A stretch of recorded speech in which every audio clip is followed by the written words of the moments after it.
11 tenaga kerja wanita korban penipuan penggandaan uang ONCS diberangkatkan secara legal, sementara 8 lain diberangkatkan secara unprosedural. Hal itu disampaikan oleh...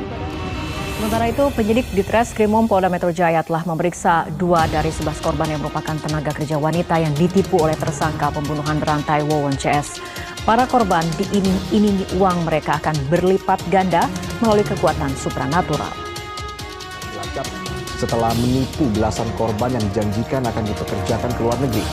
Dari hasil bujuk rayu pasangan suami istri ini, pelaku berhasil meraup keuntungan hingga 500 juta rupiah lebih dari para korban. Dugaan penipuan terhadap calon tenaga kerja Indonesia atau TKI kembali terjadi di Kabupaten Indramayu.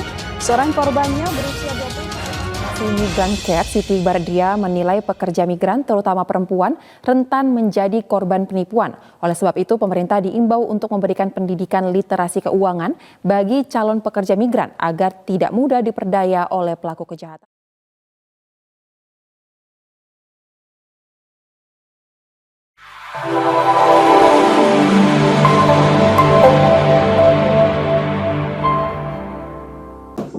Assalamualaikum, Abdi. Oh, waalaikumsalam. Ya, Joko, silakan masuk. Abdi, Ya, gimana silakan, nih? Mas Joko. Sehat kabarnya?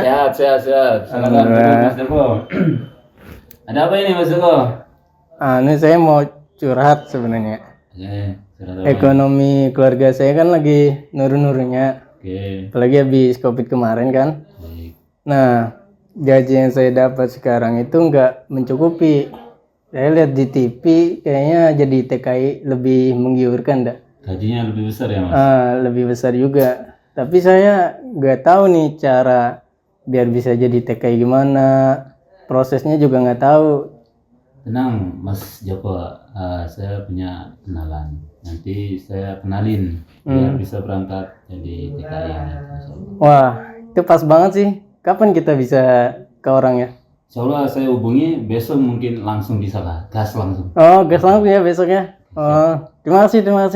Sama-sama, Mas. Ya.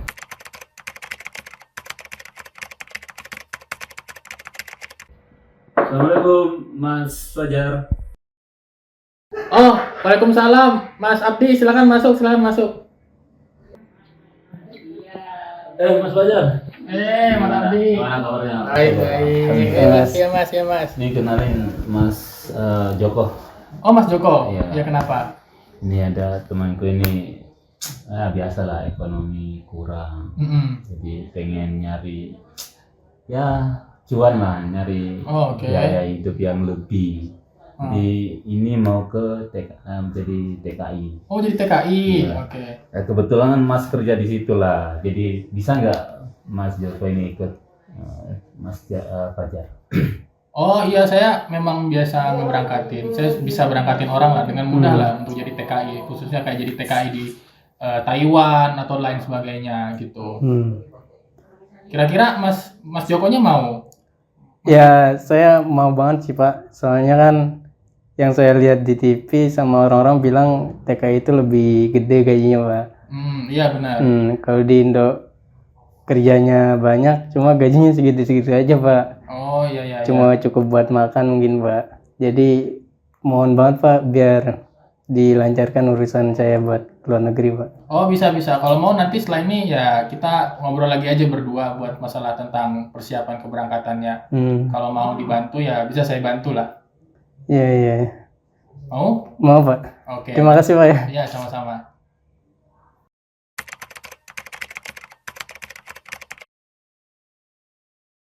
Mas Joko, ini Mas Joko ini berarti umurnya 30 tahun ya?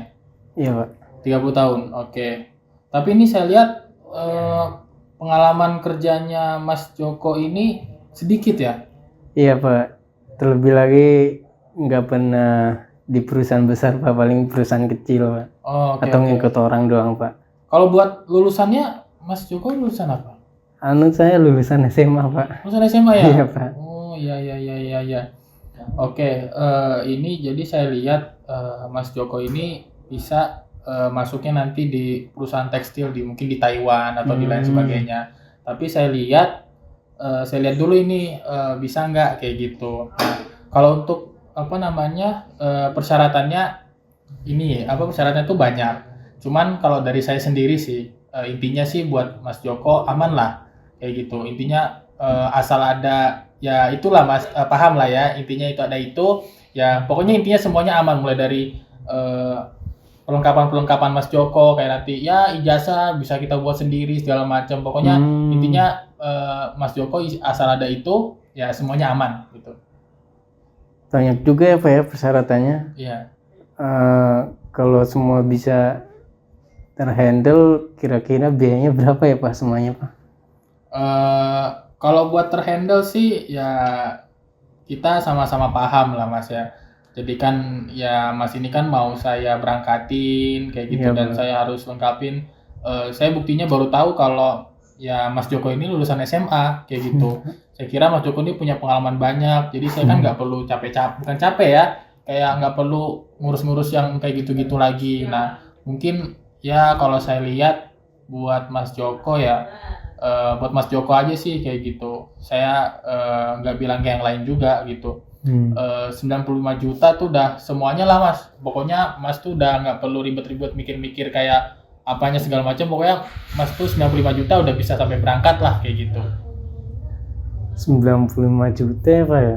95 juta ya itu udah semua. Kadang saya malah matok orang lebih dari itu, tapi karena saya lihat Masnya juga berasal dari dari tempat yang jauh, terus juga Masnya juga pas-pasan ya, saya kasih 95 juta lah, itu udah semua.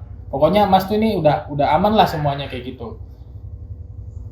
Semuanya ijazah atau pengalaman kerja itu udah aman Pak berarti? Ya pokoknya saya buat Mas Joko nih bagus lah. Jadi orang yang di sana tuh udah ngerasa oh cocok nih Mas Joko buat kerja tempat saya kayak gitu. Mas kan nggak mau kan nanti di sana ribet apalagi kan. Jadi Iya ya, Pak. urusan kayak gitulah bisa lah sama saya. Udah semua ya Pak 95 juta? Iya udah semua. Gimana? Nggak kecil sih Pak 95 juta. Ya mau gimana ya Mas ya. Saya juga bisa bantu tapi nggak bisa nego kalau kayak gitu. Atau Pak saya pikir-pikir dulu Pak. Boleh Nanti kalau Mas mau pikir-pikir dulu, intinya kalau Mas udah siap nanti tinggal kabarin saya aja, pokoknya langsung semuanya tinggal beres deh. Pokoknya Mas Joko tinggal terbang aja bahasanya kayak gitu. Ya sebelumnya terima kasih Pak ya. Iya, sama-sama. Tapi saya pikir-pikir dulu. Oke, sama-sama. Terima kasih Pak. Sama-sama Mas Joko.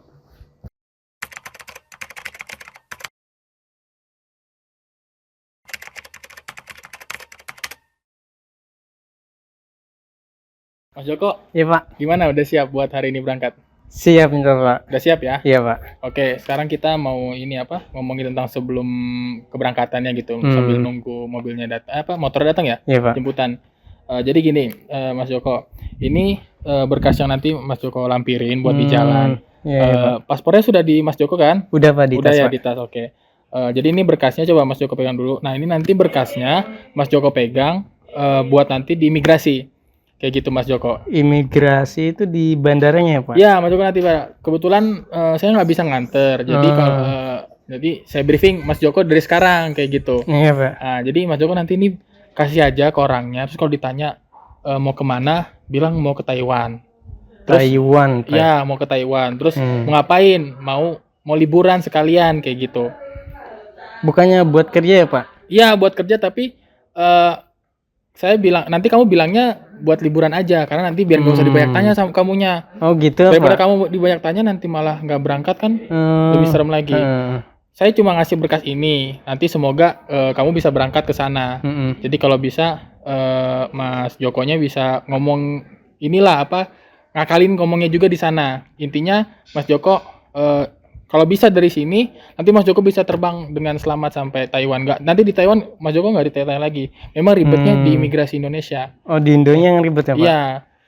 Saya juga udah bilang sih, udah ngabarin. Tapi saya udah minta tolong juga. Soalnya kan Mas Joko ini udah bayar lunas lah semuanya. Iya Pak. Dan uangnya ya emang udah saya bagi-bagiin ke orang-orangnya kayak gitu. Jadi Mas Joko tinggal ngasih berkas ini aja. Oke? Oke Pak. Kalau masalah bandaranya itu di terminal berapa nanti ya Pak? Nanti di terminal 3 Mas Joko. Mas Joko terbang di terminal 3. Terminal Ini kan ada 3. tiketnya juga nih. Oh, bentar. Ini nih. Nah, ini tiketnya. Nanti Iya, Mas Joko Pak. kasih aja ke orangnya, nanti orangnya cetakin tiketnya. Oke? Oke Pak. Aman ya? Iya Pak. Oke. Itu juga yang terakhir ya saya percaya lah Mas Joko nanti abis ini bisa berangkat, terus di sana bisa kerja dan bisa ngasih buat keluarga di rumah. Ya Iya, kan? Itu Pak. kan cita-cita Mas Joko ya? Iya Pak. Ya semoga Mas Joko bisa Iya, Pak. sukses lah di Taiwan. Ya. Iya. Terima kasih ya Pak Ya, semangat atas ya. semua bantuannya Pak. Sama-sama Mas Joko. Iya, Pak. Semoga Mas Joko bisa Iya Pak, sukses. doanya juga Pak. Iya. Ini motornya udah jemputannya udah datang. Oh iya Pak, jemputannya. Ya. Saya ambil koper dulu Pak. Ya.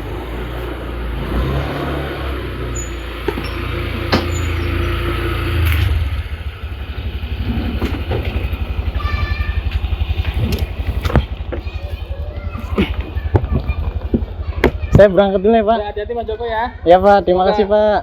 Sukses lah di Taiwan. Iya Pak, Aku amin. tunggu kabarnya di Taiwan. Sukses, Terima oke? kasih Pak. Oke, hati-hati Iya ya. Pak. Ayo Mas.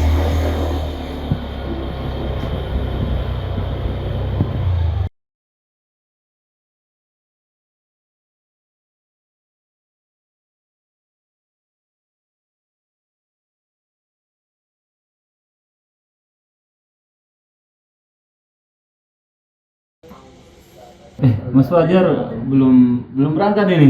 Kok Iya nih, masih di banget. sini? Waduh, parah ya orang kemarin tuh. Gimana kok bisa bentar minum dulu. Aduh, kacau. Kemarin itu ya, Gimana Mas?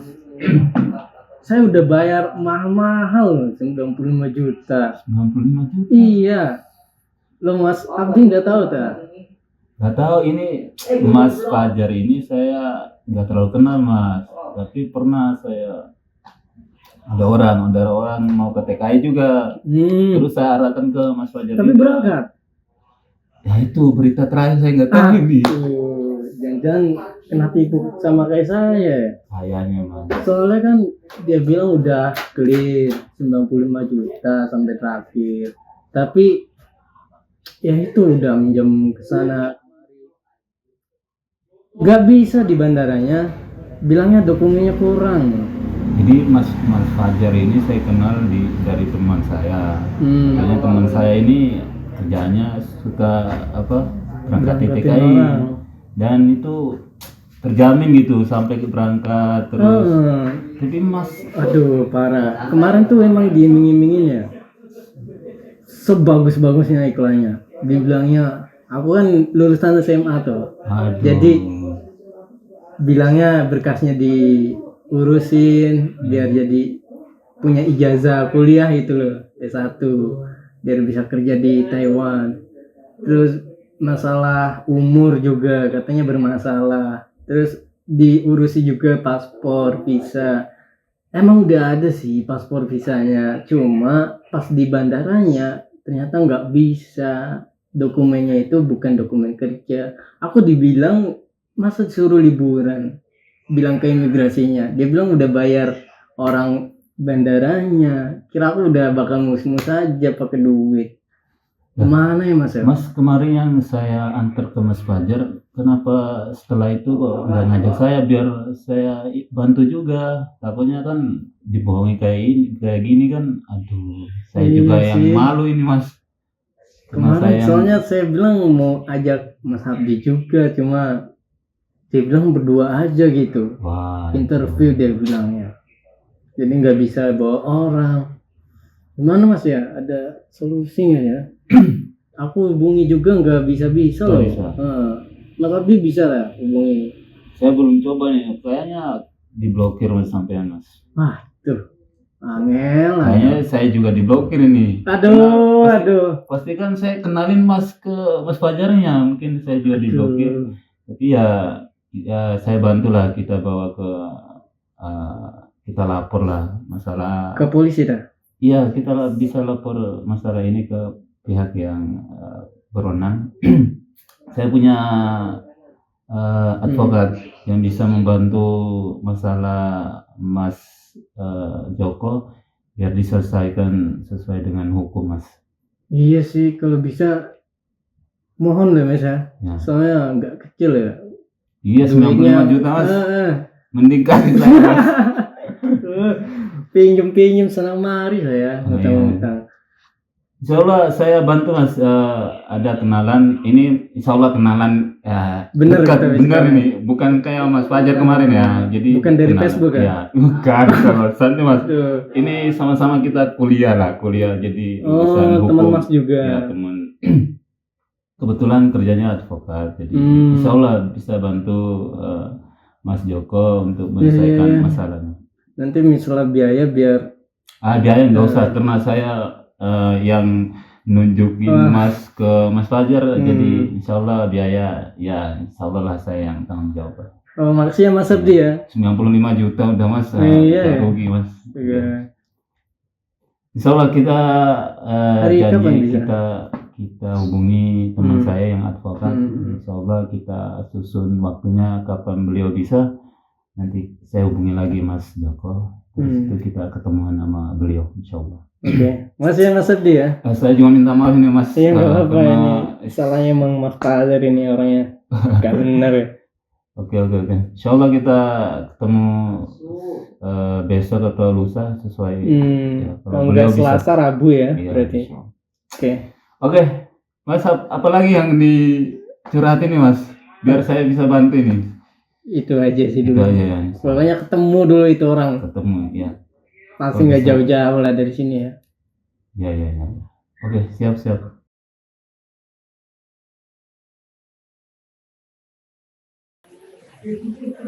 Baik, Assalamualaikum warahmatullahi wabarakatuh. Saya Muhammad Irwan, advokat di kantor hukum Penghulu Laut. Alhamdulillah hari ini, sore ini, mendapat kunjungan kehormatan dari seorang calon klien, yaitu Pak Joko ya. Nah, terima kasih Pak Joko sudah mengunjungi kantor hukum kami. Terima kasih sudah memilih kantor hukum kami untuk membantu menemukan hak-hak hukumnya yang barangkali dilanggar atau dirugikan oleh pihak-pihak tertentu. Terima kasih atas kunjungannya. Silakan Pak Joko nanti bisa menceritakan kronologis persoalan hukum apa yang sedang Pak Joko alami sehingga memilih mendatangi kantor hukum kami untuk mencari solusi. Terima kasih Pak Joko, silakan mempersilakan untuk menceritakan kasusnya. Silakan. Mas Pak, ini Mas Joko yang kemarin sempat saya ceritakan. Jadi ada kasus beliau, jadi kesini mau ngelapor ke Paknya untuk menyelesaikan kasus Mas Joko ini. Jadi mohon bantuannya Pak. Mungkin diceritain langsung sama Mas Joko gimana kasus terjadi terhadap teman saya ini Pak. Silakan Mas Joko diceritain. Ini Pak, saya mau cerita Pak. Jadi awalnya itu saya datang ke rumah teman saya Pak, Mas Abdi ini. Jadi saya ingin kerja di luar negeri Pak, jadi TKI untuk membantu ekonomi keluarga saya Pak. Nah, Mas Abdi ini bilangnya punya kenalan Pak yang suka ngeberangkatin TKI ke luar negeri juga Pak. Ya akhirnya besoknya itu kami langsung ketemu sama orangnya Pak, namanya Pak Fajar, di dekat kawasan rumah kami juga Pak. Hari itu juga bilangnya dia bisa ngurusin saya Pak buat ke luar negeri. Jadi pas lusanya 2 hari kemudian saya bertemu sama Pak Fajar lagi untuk lebih khusus lagi loh Pak urusannya Pak untuk keluar negeri tanpa Mas Abdi ini Pak. Nah pas berdua itu saya diiming-imingin Pak betapa mudahnya dan enaknya keluar kerja di luar negeri itu Pak, khususnya di Taiwan. Nah saya itu kan aslinya nggak punya ijazah S1 Pak, mentok-mentok ya ijazah SMA Pak. Terus dia bilang itu bermasalah Pak, dan umur saya kan 30 tahun Pak, jadi itu juga bermasalah. Nah dia bilang bisa nge-handle semuanya Pak, semuanya beres asalkan saya bayar 95 juta Pak.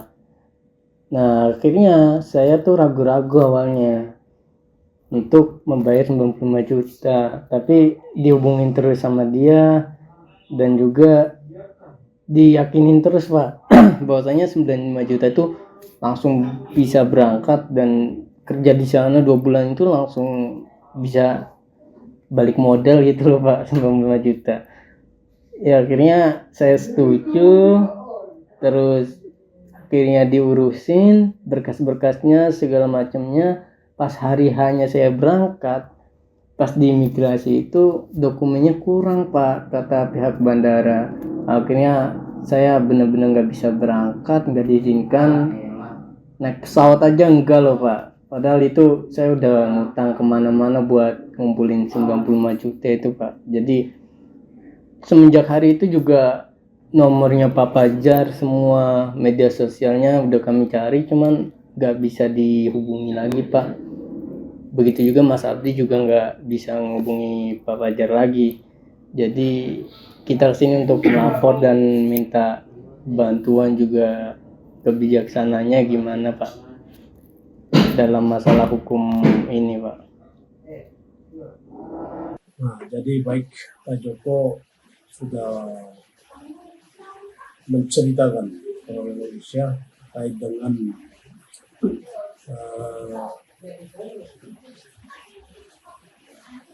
kasus yang sedang dia alami, di mana beliau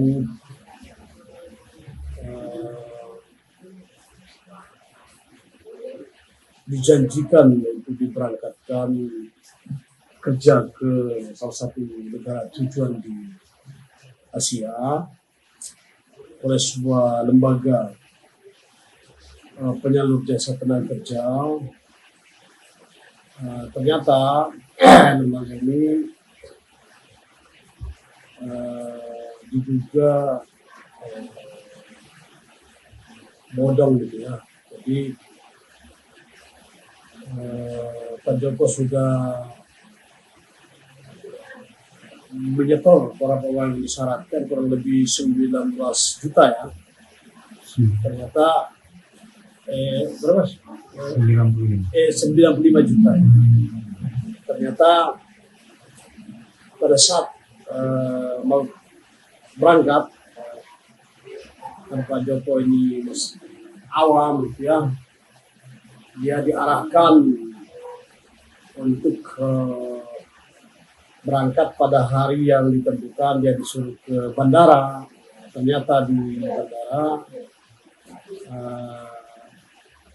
dokumen untuk keberangkatan termasuk juga tiket-tiket itu yang sudah sebenarnya kode booking ya, yang sudah dikirimkan, ternyata sama petugas bandara tidak diperbolehkan untuk terbang ya, dengan alasan bahwa dokumennya itu masih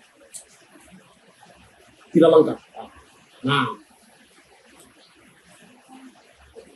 akhirnya Pak Joko ini kembali dan ya mencari merekom tadi lembaga yang memberangkatkan dia tadi. Ternyata orang yang mengaku dari lembaga penyalur jasa tenaga kerja ini tidak bisa dihubungi lagi, itu susah ditemui lagi. Ini kasus seperti ini memang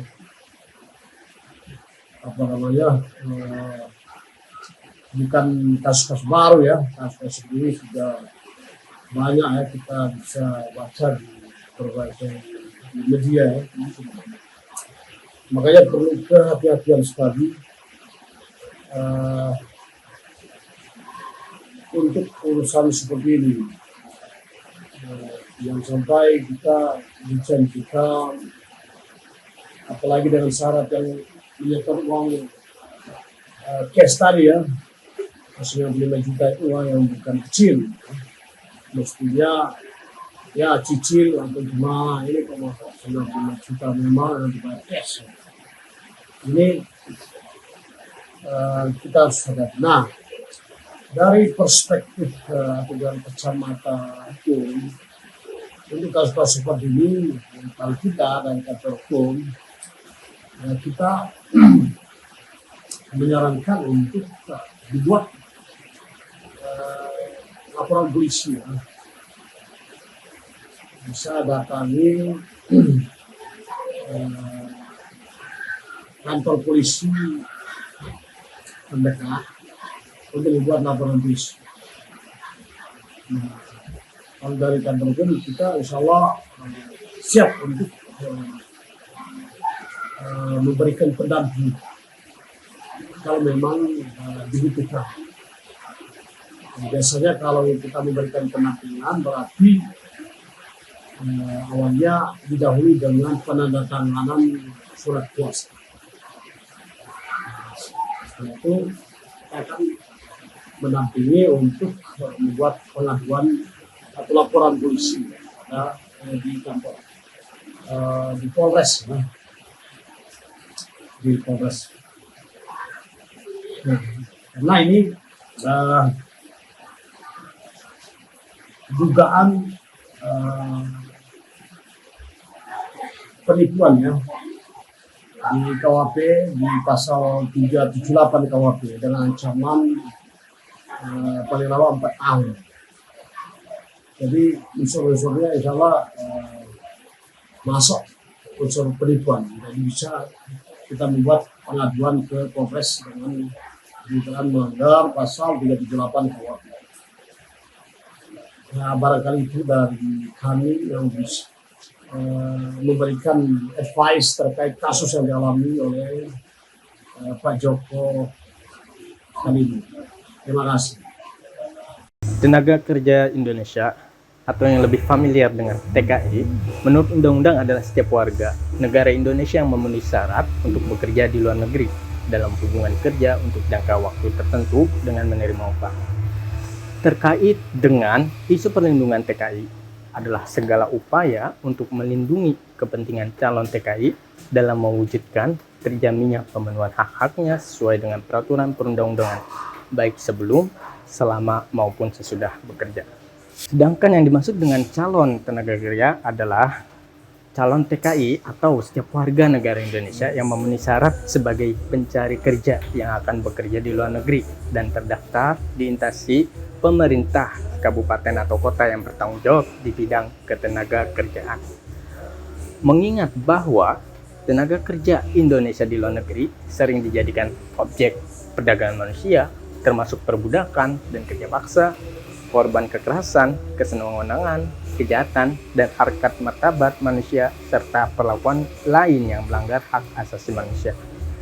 Maka dari itu, sebagai calon ataupun tenaga kerja Indonesia TKI harus memperhatikan beberapa hal sebelum diberangkatkan atau berangkat kerja ke luar negeri. Salah satunya adalah instansi pemerintah, baik pusat maupun daerah, itu berperan sangat penting dalam mengayomi masyarakat dalam sistem hukum ini. Maka jangan pernah percaya kepada lembaga ataupun perseroangan yang menjanjikan untuk memberangkatkan Anda untuk kerja di luar negeri. Dalam undang-undang yang sama, paragraf 5 pengurusan dokumen, pasal 51, untuk dapat ditempatkan di luar negeri, calon TKI harus memiliki dokumen yang meliputi KTP, ijazah pendidikan, akte kelahiran, surat keterangan karena lahir, dan seterusnya. Hingga ada 10 poin.